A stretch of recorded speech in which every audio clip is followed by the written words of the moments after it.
Somebody take me. Ryan Coogler's Sinners is a film about tradition, folklore, culture, and survival. It's a story of community and faith fighting against overwhelming odds in a period of time of American history that is still an open wound that people will not discuss as it is. For almost 2.5 hours, director Ryan Coogler weaves together a spellbinding and mythic epic that breathes new life into the genre. Sinners is a work of exquisite craftsmanship that triumphantly recontextualizes folklore with human evil. Imagine a mix between From Dusk Till Dawn and Dog Soldiers, and you're kind of in the right territory.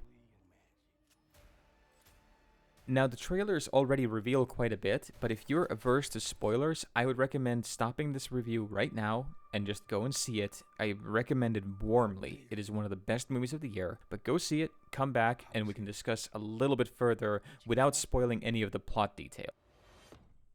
Alright, still here? Okay. So, it's the story of twin brothers Smoke and Stack, both played by Michael B. Jordan, who've burned bridges while running from their problems so thoroughly that the only place left to go is back home.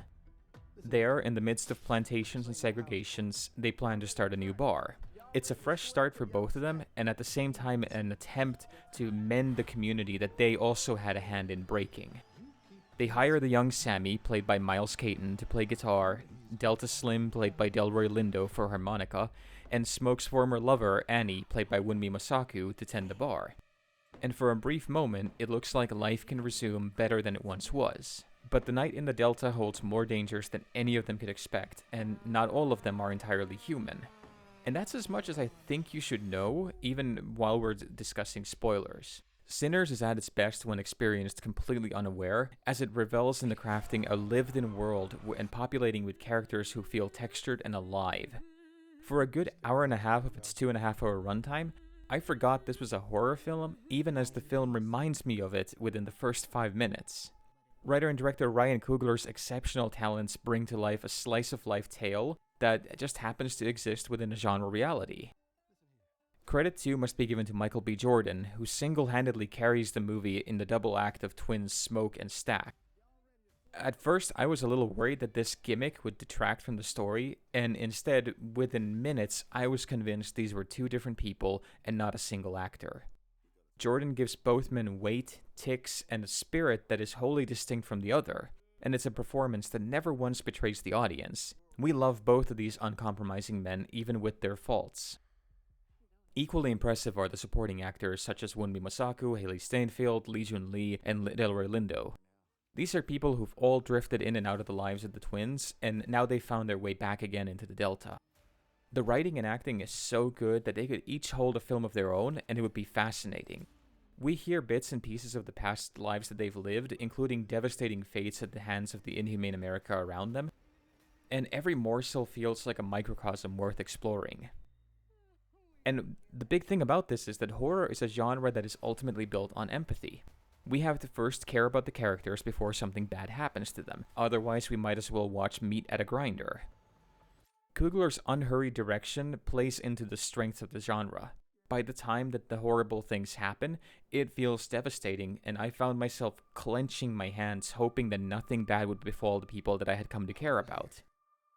And then, once again understanding his audience needs perfectly, Coogler summons up not one, but 2 musical sequences that break down time and space entirely.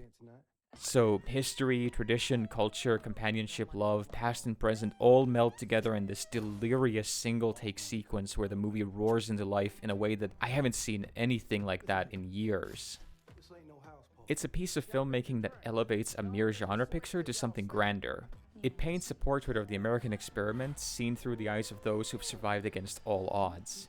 It's rich in theme and metaphor, and it makes Sinners a subversive genre epic that is both a tremendous time at the movies, but also an important conversation that has lasted for 100 years so far.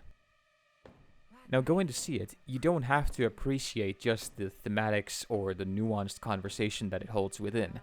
This is a movie that works purely viewed as great spectacle and entertainment. Coogler's directing is fantastic, the acting is pitch perfect, and it is not a minute too long. It is simply a great film done on its own terms.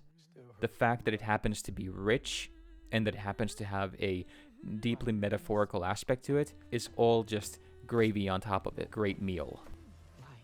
I warmly recommend it. Go see it. I guarantee you will not be disappointed. Thank you again for tuning in. This channel is entirely supported by listeners and readers like you. If you want to read this review or check out my other reviews, they are linked below. And thank you again. I'll see you next time.